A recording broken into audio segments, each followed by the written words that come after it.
It's like, girl, shut up. Like, just take my compliment. I wish I literally just had a magic wand and can go, bam, like, see yourself how I see you. Be your true self out in the world, despite the very real possibility that you will be judged. Have you molded yourself to feel accepted by people around you?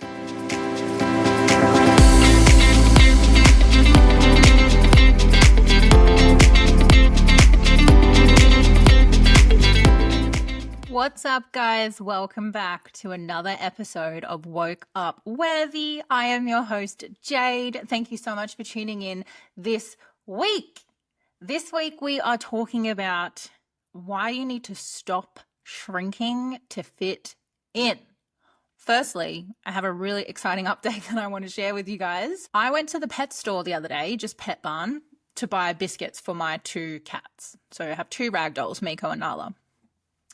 And obviously I went there, and Pet Barn works with Cat Haven in Perth to help adopt out cats. Pet Barn had a little window and this cat was in there, and I just melt. Like I feel so bad. I can't help it. I ended up standing at this little window thing that she was in and played with her for like 20 minutes. I had already bought my cat food. And I was like, I'm just going to hang out because I feel fucking awful leaving. So I had a little moment. I was a little teary-eyed, and I went and sat in my car, and I messaged my partner and was obviously just devastated for her and was like, oh my God, there's a cat in the window. It's so sad. You know, just thinking nothing of it. I was just going to express how I was feeling.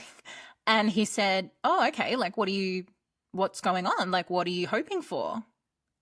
And I was like, is this an open discussion? Like, where is this going? And I said, I don't know, ...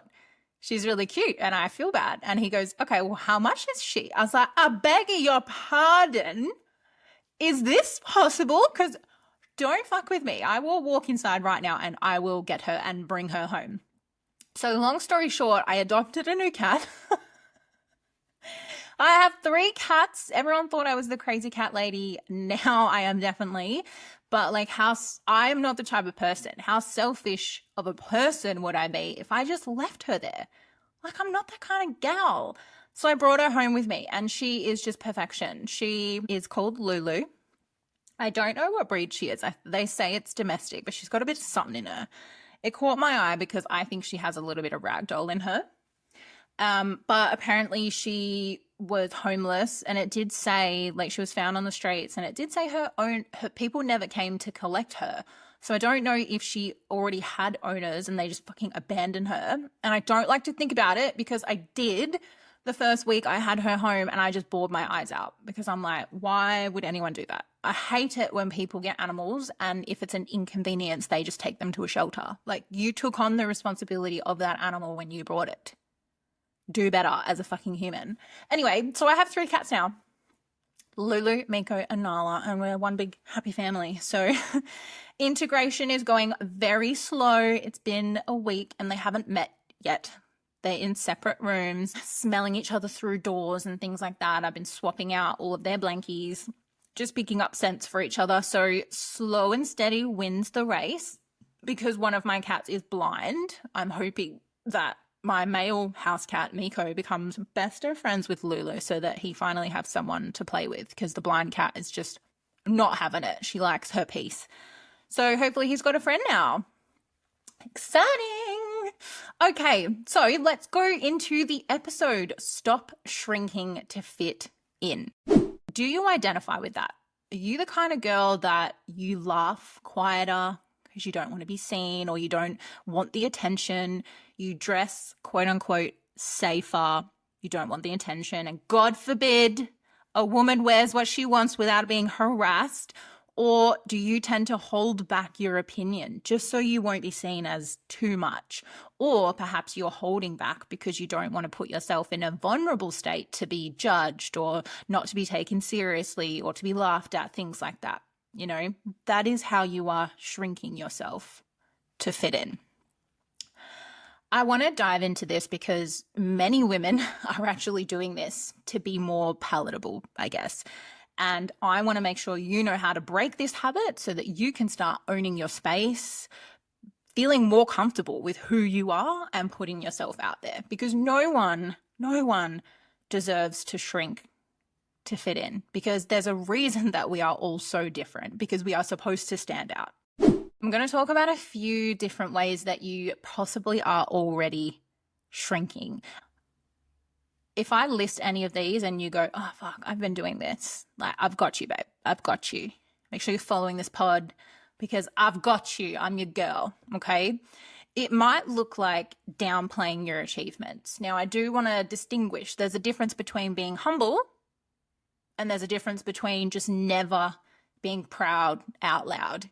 You know, you feel like you're not able to talk about things that you're proud of in fear of judgment, in fear of criticism, or being laughed at, things like that. There's a really big difference between being humble and being afraid or not comfortable to talk about your achievements.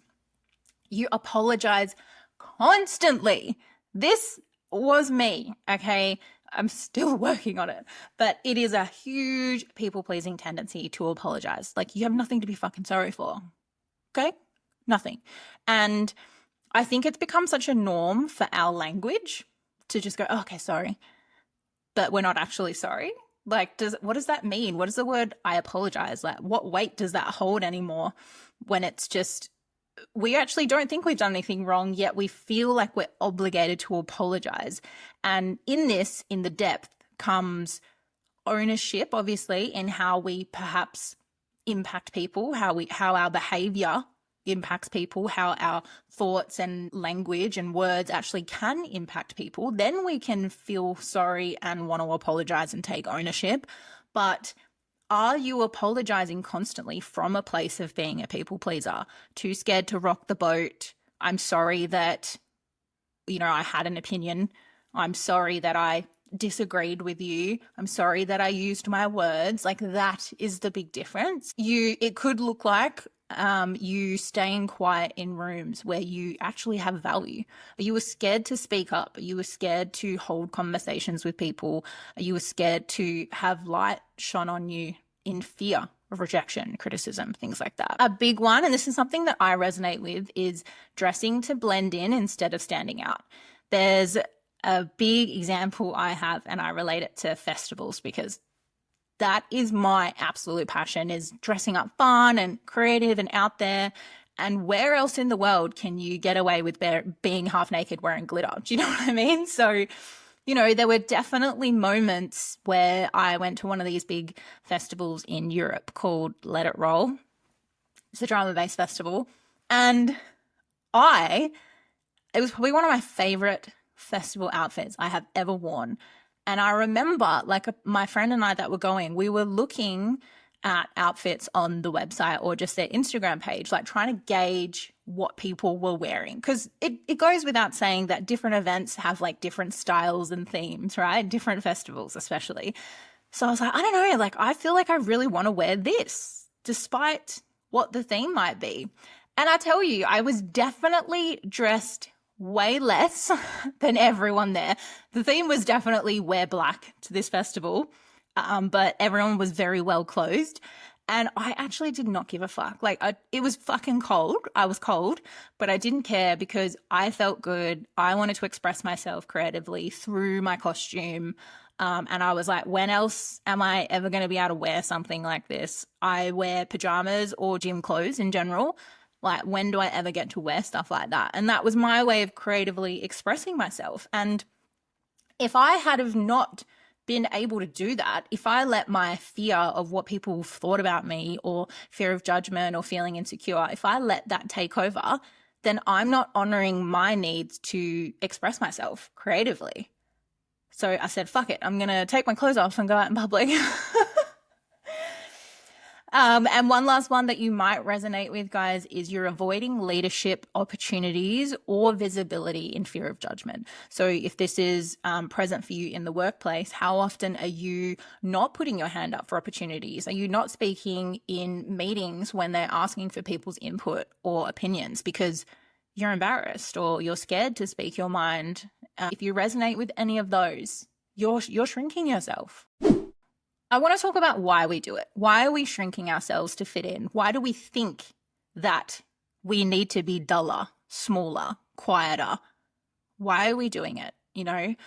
I think we're conditioned to be quote unquote likable or easygoing or not too much. And this comes from either personal experiences. Have you been in a relationship where you were told you're too loud or you're being too much, you're embarrassing me, or like people have made fun of what you've said when you have said something on your mind or stood your ground or set a boundary? Is it coming from belief systems that are deep rooted in childhood? You know, we be seen, not heard, or we don't cry around here, things like that. Okay. It can also be coming from a place of fear of rejection. Definitely, that's why a lot of people shrink themselves. They don't speak up. They don't apply for things. They don't put themselves out there. It's that fear of rejection or being labeled as you're too intimidating or you're too loud or you're too bossy. Like, fuck that. Put yourself out there. So it's either experiences that we've had in our childhood or even just as an adult. Have you had something happen where you go, oh, okay, I now know that there's a consequence or a negative feeling associated with putting myself out there. Therefore, I'm not going to do it anymore. And it just continues to build and build and build. And you continue to build this wall of doubt and fear. And that becomes higher than your ability or your want to be yourself and put yourself out there and be your true self out in the world, despite the very real possibility that you will be judged or you will be criticized.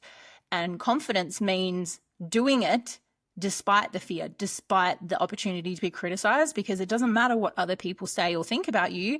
As long as you value yourself, that is all that matters. Fuck what people think is what I have to say about that. I want to talk about what it looks like to take up space, what reclaiming that space looks like, what it looks like to be your true self unapologetically.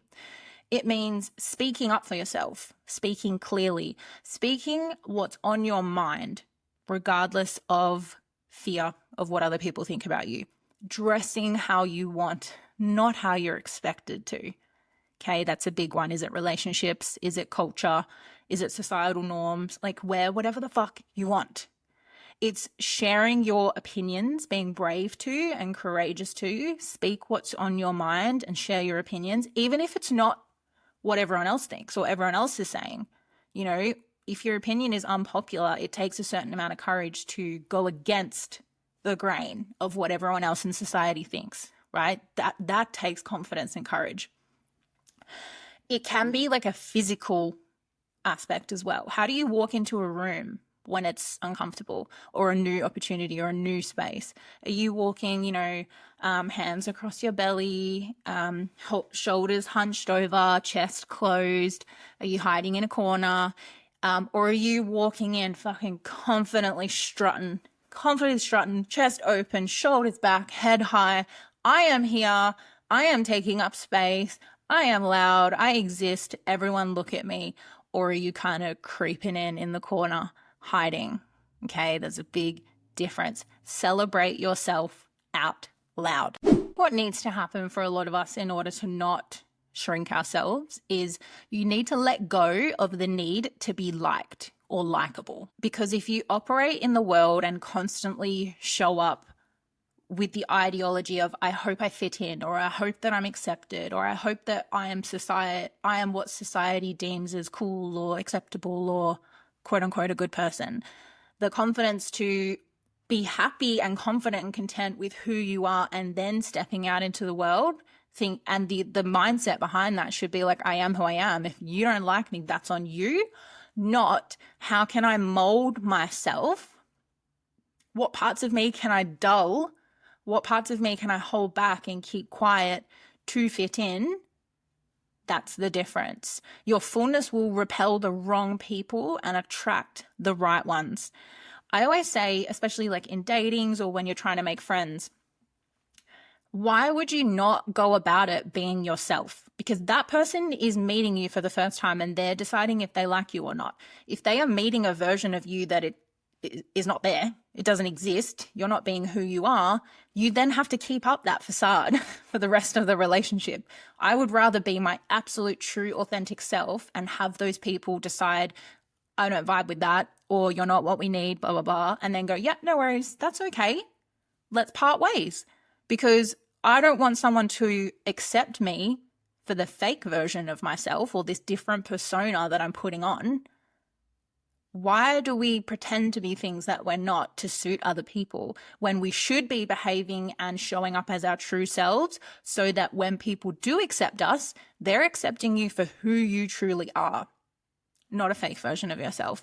I would rather surround myself with people that like me for me, not the fake version of myself. I definitely have had experiences in relationships where I pretended to like certain things or do certain things or behave a certain way just so I could get that person to like me. Obviously, I was young and naive and immature, but you just feel so inauthentic and fake. It's like it's fucking tiring being someone that you're not, because then you're actually not supposed to be with that person. You're not their person. You're not a match because you don't like the same things. They like a different version of you that doesn't exist. It's disgusting looking back on, honestly. I just want to hug my younger self sometimes, like, you silly bitch. So yeah. A good example is my current partner. I have always been someone when like dating or meeting people is I go 110% in. Like, I want to talk to you all the time. I want to see you all the time. But have you ever kind of done that and felt, oh, I'm not going to text back straight away, or I'll wait for them to reach out to me? Like, I hated dating because I hated all the rules. I hated all the guidelines. Like, I'm going to full speed ahead. And if you don't like that, then that's fine, but I'm not your person. So the person I am with now, we matched straight away because we both went fucking 110% in. And I loved it. And I knew he was my person because I never had doubt of where it was going or if he was my person, because he was always chatting to me, always wanted to see me. You know, the grand old saying of if he wanted to, he would, right? So why would you pretend to be someone that, oh, casually texts you twice a week? No, I am the type of person, well, I'll text you multiple times a day because I want to talk to you. I want to know how your day's going. And if that's too much for you, I respect that. You're just not my person. So don't ever change yourself and your mannerisms and your values and your personality to fit in or pretend to be something you're not, because you're not attracting the right people. This is friendships, job opportunities, love life. It can be anything, okay? You shouldn't be watering yourself down to be more lovable, to be less you. You should just be your true authentic self, and you will attract the right people in your life. If you look around and do a quick audit of who you surround yourself with right now, are those people in your life because they like a different version of you that's fake? Or are they surrounded and you're close with them because they've seen the real you and they like the real you? Do a quick audit. It's mostly when we're younger and we're naive and we're molding ourselves to quote unquote fit in. Are the people that you have around you right now seeing the fake version of you?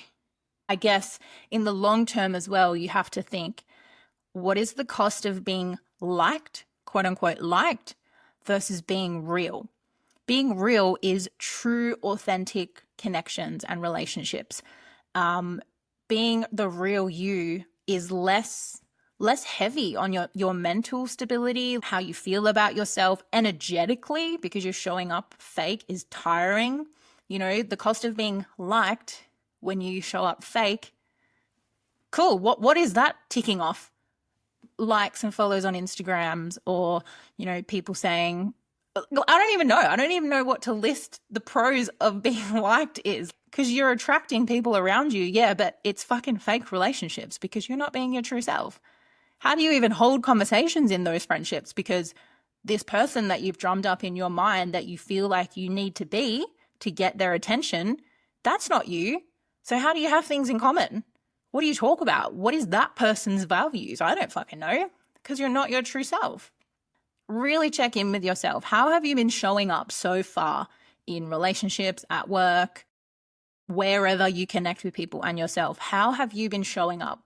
Have you been your true self, or have you been putting on a show and a facade? Have you molded yourself to feel accepted by people around you? If so, it's time to do some changing, because we have to be showing up as our true selves. I'm going to give you a few tips on how you can maybe, one, gain awareness on that question, are you being your true self, and then how to change it.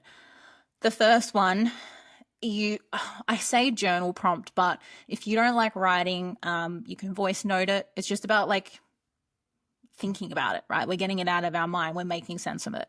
But a question is, where am I dimming myself to be accepted?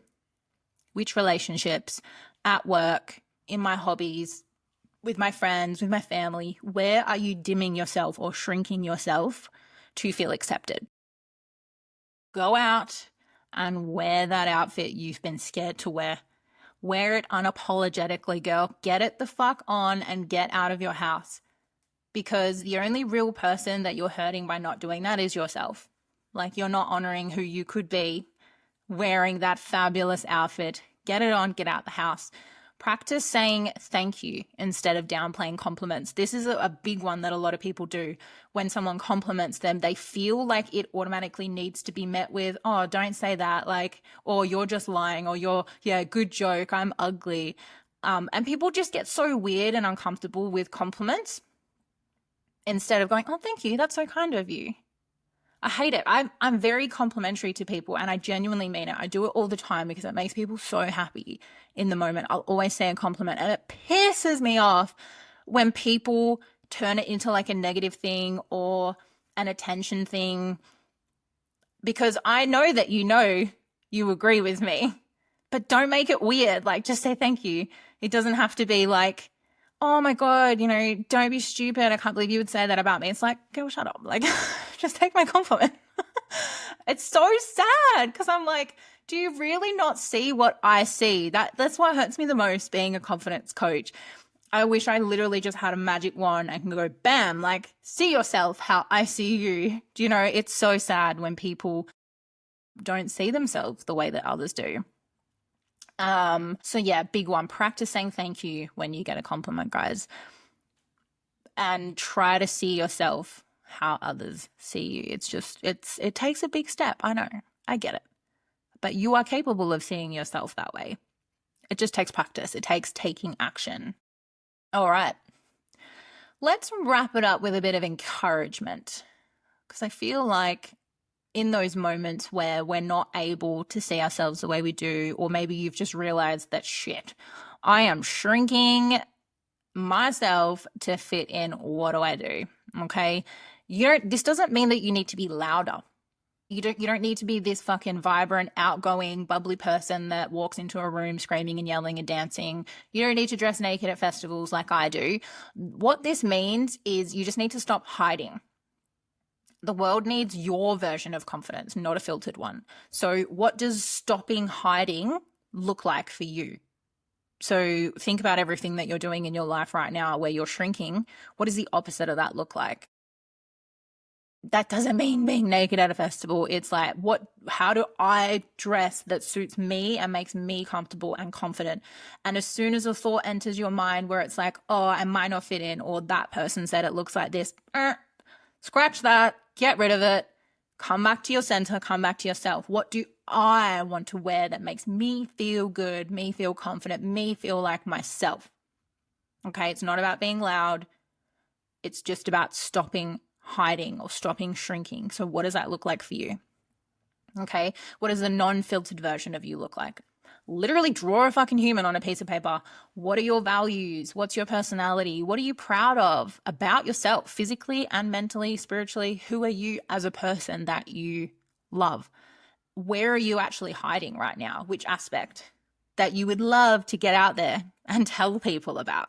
I want you guys to start taking up space, because we weren't meant to fit in, we're meant to stand out. Okay, there's a reason that unless you are an identical twin, that you look different to everyone else. Even identical twins are different personality-wise and values-wise, okay? There's a reason for that. I realized the other day, I was watching all these different movies and watching like TV shows and movies back in the day. Everyone looks so different, and it's beautiful.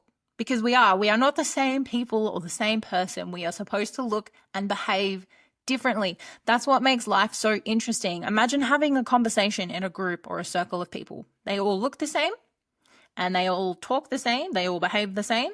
It's like I might as well have just cloned one person and lived with the same fucking person in the whole world. There's a reason we all think differently, behave differently. It makes life interesting. It makes connections interesting and different. Like, life experiences with people come from people being different. Otherwise, it's just fucking boring. So, I'm starting to see everyone look the same, agree the same, be the same person, have the same opinions. Like, it's okay to agree to disagree. It's okay to have different opinions. It's okay to have different values. So let's start being fuller, taking up more space, because you were meant to stand out. Okay? Thank you so much for tuning in this week, guys. I hope you loved this session. If you'd like to follow for more, you can hit the follow button wherever you're listening to this episode, or in the show notes, you know where to find me. My Instagram and everything is connected there. And I will see you guys next week. Bye.